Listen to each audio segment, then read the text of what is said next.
जोहार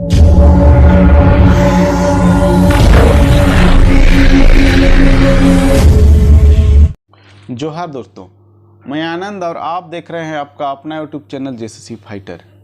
तो हम लोग पढ़ रहे थे झारखंड का भूगोल, और झारखंड का भूगोल के अंतर्गत ही आता है झारखंड की मिट्टियाँ। तो आज का क्लास में हम लोग करेंगे झारखंड की मिट्टियाँ।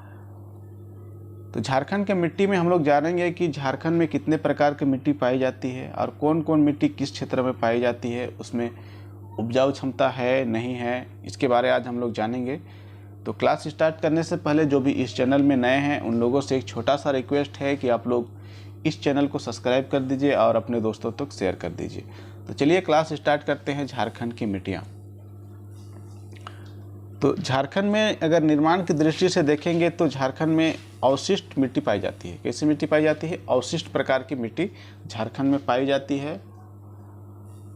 और झारखंड में जो पाई जाने वाली मिट्टी है, झारखंड में पाई जाने वाली मिट्टी को 6 भाग में बांटा गया है। पहला लाल मिट्टी, दूसरा काली मिट्टी, तीसरा लेटेराइट मिट्टी, चौथा रेतीली मिट्टी, पांचवा जलोढ़ मिट्टी, छठा अभ्रक मूलक मिट्टी। तो 6 भाग में बांटा है झारखंड में जो पाई जाने वाली मिट्टी है उसको। तो सभी मिट्टी को हम लोग एक एक करके जानेंगे, इसका विस्तार देखेंगे, इसकी विशेषता देखेंगे। तो चलिए देखते हैं झारखंड में लाल मिट्टी। लाल मिट्टी से हम लोग स्टार्ट करेंगे। तो लाल मिट्टी का विस्तार जो है वो छोटानागपुर क्षेत्र में है, पूरे छोटानागपुर क्षेत्र में है। और ये झारखंड की प्रमुख मिट्टी है, मतलब झारखंड की प्रमुख मिट्टी है ये। और यह मिट्टी छोटानागपुर के लगभग 90% भाग पर पाई जाती है। कितना परसेंट?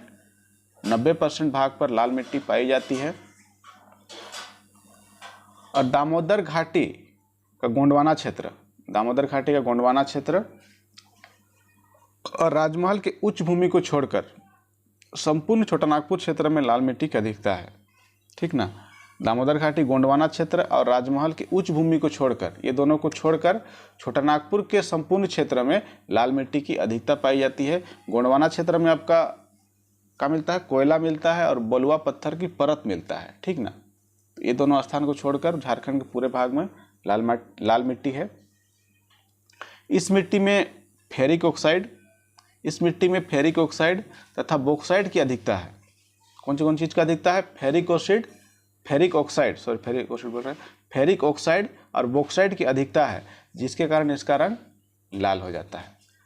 और कहीं कहीं इस मिट्टी का रंग पीला, धूसर, भूरा और काला भी मिलता है। कहीं कहीं इसका रंग पीला, धूसर, भूरा और काला भी मिलता है, लाल मिट्टी का रंग।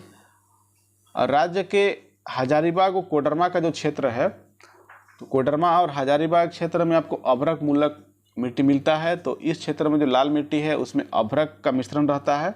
और सिंहभूम व धनबाद के क्षेत्र में कुछ भाग में लाल काली मिट्टी का मिश्रण पाया जाता है लाल मिट्टी में।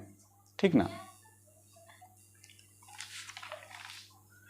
तो ये मिट्टी नीस एवं ग्रेनाइट के अवशेष से निर्मित होने तथा नाइट्रोजन एवं फॉस्फोरस और ह्यूमस की कमी से युक्त होने के कारण इसका उर्वरक जो क्षमता है वो कम है। ठीक ना? नीस एवं ग्रेनाइट के अवशेष से निर्मित होने तथा नाइट्रोजन, फास्फोरस और ह्यूमस की कमी से युक्त होने के कारण इसकी उर्वरक क्षमता कम होती है। और यह मिट्टी, इस मिट्टी में ज्वार, बाजरा, रागी, गन्ना, मूंगफली आदि की खेती हेतु अत्यंत उपयुक्त मानी जाती है। लाल मिट्टी में ज्वार, बाजरा, रागी, गन्ना, मूंगफली आदि की खेती हेतु अत्यंत उपयोगी मानी जाती है लाल मिट्टी को। अब देखते हैं दूसरा काली मिट्टी। दूसरा हम लोग देखते हैं काली मिट्टी। तो काली मिट्टी का जो विस्तार है ये राजमहल के पहाड़ी क्षेत्र में है, राजमहल पहाड़ी क्षेत्र में है।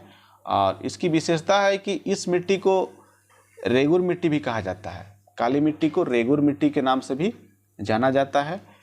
इस मिट्टी का निर्माण अत्यंत बारीकी कणों से होता है, मतलब इस मिट्टी का जो निर्माण है वो एकदम बारीकी कण होता है, जैसे पिसा हुआ नहीं रहता, हम लोग गुड़ी पीसते हैं उस टाइप से एकदम महीन होता है। अतः पानी पड़ने पर यह मिट्टी चिपचिपा हो जाता है।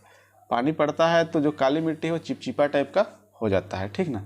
इस मिट्टी में लौह, चूना, मैग्नीशियम तथा एल्यूमिना का मिश्रण पाया जाता है। काली मिट्टी में लौह, चूना, मैग्नीशियम तथा एल्यूमिना का मिश्रण पाया जाता है काली मिट्टी में। इस मिट्टी में नाइट्रोजन, जैविक पदार्थ तथा फास्फोरस एसिड की कमी पाई जाती है। काली मिट्टी में नाइट्रोजन, जैविक पदार्थ तथा फास्फोरस एसिड की कमी पाई जाती है। बेसाल्ट के अपक्षयन से निर्मित यह मिट्टी कपास की खेती हेतु अत्यंत उपयोगी है। काली मिट्टी में कपास का खेती हेतु बहुत उपयोगी है यह मिट्टी, ठीक ना। किंतु राजमहल के क्षेत्र में यह मिट्टी में धान एवं चने की खेती की जाती है। राजमहल क्षेत्र में काली मिट्टी पाई जाती है और यह मिट्टी में कपास की खेती बहुत ही अच्छा से होता है, लेकिन यहाँ पर धान और चने की खेती की जाती है राजमहल क्षेत्र में। अब तीसरा हम लोग देखेंगे लेटेराइट मिट्टी। तो लेटेराइट मिट्टी का जो विस्तार है वो पलामू का दक्षिणी क्षेत्र, ठीक ना, मतलब लातेहार का छोर तरफ है, पलामू का दक्षिणी क्षेत्र, रांची का पश्चिमी क्षेत्र। तो रांची का पश्चिमी क्षेत्र भी तो आपका लातेहार और लोहरदगा क्षेत्र हो जाता है ना। संथाल परगना, पूर्वी राजमहल का क्षेत्र, सिंहभूम का ढालभूम क्षेत्र, इन क्षेत्रों में लेटेराइट मिट्टी का विस्तार है। अब चलिए देखते हैं लेटेराइट मिट्टी की विशेषता। तो लेटेराइट मिट्टी की जो विशेषता है ये गहरे लाल रंग की होती है। कैसी होती है? गहरे लाल रंग की होती है तथा इसमें कंकड़ की अधिकता होती है। मतलब जो ये लेटेराइट मिट्टी है ये गहरे लाल रंग की होती है तथा इसमें कंकड़ की अधिकता होती है। अगर हम लोग आसान भाषा में समझेंगे तो जैसे हम लोग गांव घर में गौशाला होता है, अभी दीपावली पहुंच रहा है तो गौशाला में लोग मिट्टी भरते हैं। तो मिट्टी भरते हैं तो अधिक जो हम लोग मोरम मिट्टी, देहाती भाषा में मोरम मिट्टी बोलते हैं, तो उसमें कंकड़ टाइप का नहीं होता है, तो उसी टाइप का ये मिट्टी होता है लेटेराइट मिट्टी, ठीक है। ये गहरे लाल रंग का होता है और इसमें कंकड़ की अधिकता होती है। इस मिट्टी का निर्माण मानसूनी जलवायु की आर्द्रता तथा शुष्कता में क्रमिक परिवर्तन के फलस्वरूप उत्पन्न परिस्थितियों के प्रभाव स्वरूप हुआ है, ठीक ना। तो इस मिट्टी का निर्माण मानसूनी जलवायु की आर्द्रता तथा शुष्कता में क्रमिक परिवर्तन के फलस्वरूप उत्पन्न परिस्थितियों के प्रभाव स्वरूप ये हुआ है, इसका उत्पन्न, ठीक ना, किसका? लेटेराइट मिट्टी का। और इस मिट्टी में लो ऑक्साइड की अधिकता होती है तथा यह कम उर्वरक मिट्टी है। मतलब इस मिट्टी में भी उर्वरक क्षमता कम है, इसमें लो ऑक्साइड की अधिकता होती है।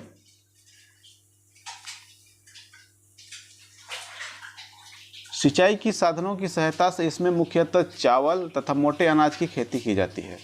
लेटेराइट मिट्टी में चावल और मोटे अनाज की खेती की जाती है सिंचाई की सुविधा को देखते हुए। अब चौथा देखेंगे हम लोग रेतीली मिट्टी।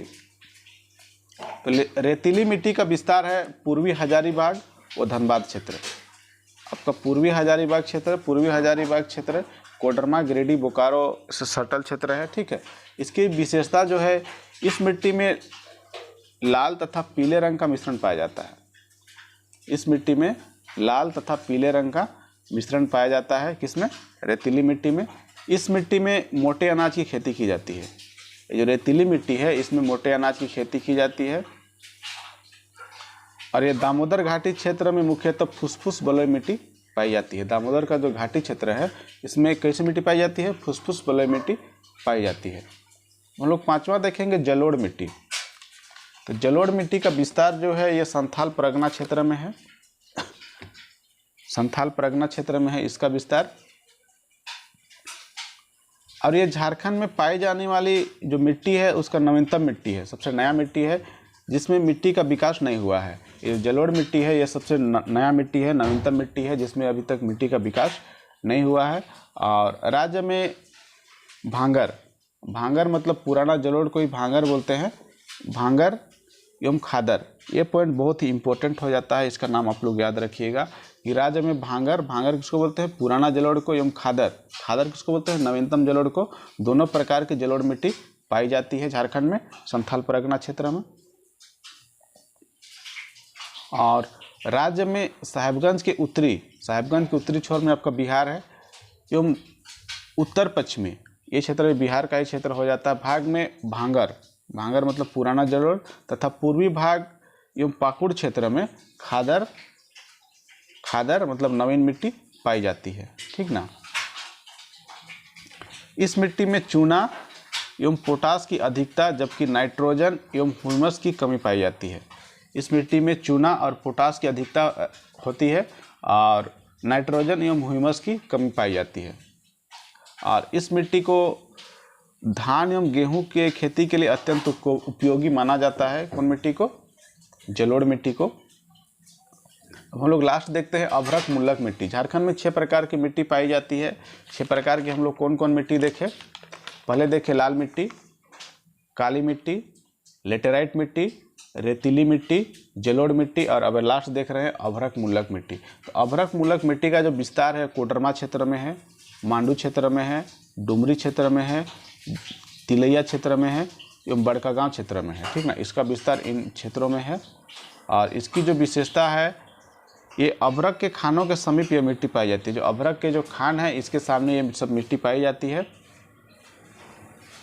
और ये कोडरमा, झुमरी तिलैया, मांडू और बड़कागांव के क्षेत्रों में इस मिट्टी के पाए जाने के कारण इस क्षेत्र को अभ्रक पट्टी के नाम से भी जाना जाता है। मतलब कोडरमा क्षेत्र में, झुमरी तिलैया, मांडू और बड़कागांव के क्षेत्र में आपका अभ्रक मुल्लक मिट्टी पाए जाने के कारण इस क्षेत्र को अभ्रक पट्टी के नाम से भी जाना जाता है। और इस मिट्टी का रंग हल्का गुलाबी होता है। कैसा होता है? हल्का गुलाबी होता है अभ्रक मुल्लक मिट्टी, तथा कुछ भागों पर नमी की कमी के कारण इसका रंग पीला हो जाता है। यह मिट्टी अत्यंत उपजाऊ होती है। आपका जो अभ्रक मुल्लक मिट्टी है ये बहुत ही ज़्यादा उपजाऊ होती है, लेकिन इन क्षेत्रों में जल की कमी के कारण मिट्टी में समुचित ढंग से कृषि कार्य संभव नहीं हो पाता है। यह मिट्टी बहुत ही उपजाऊ है, लेकिन जल की कमी के कारण समुचित ढंग से कृषि कार्य संभव नहीं है। जल रहेगा तबे ना खेती करेगा, नहीं तो कैसे खेती होगा, कितना उपजाऊ है। अब चलिए हम लोग एक नज़र में देख लेते हैं झारखंड की मिट्टी झारखंड के नक्शा के अनुसार। तो देखिए लाल मिट्टी जो है, ये लाल मिट्टी आपका कौन क्षेत्र में है? लाल मिट्टी आपका पूरा ये जो क्षेत्र दिख रहा है, ये क्षेत्र है, पूरा क्षेत्र में क्या कौन है? लाले मिट्टी है। तो लाल मिट्टी 90% भाग पर, झारखंड के 90% भाग पर लाल मिट्टी पाया जाता है। ठीक ना। नक्शा में काली मिट्टी, ये काली मिट्टी है, देख रहे हैं? काली मिट्टी सिर्फ यहाँ पर है, काली मिट्टी। ठीक है। अब तीसरा लेटेराइट मिट्टी, इस टाइप से दागी दागी करके है। ठीक ना।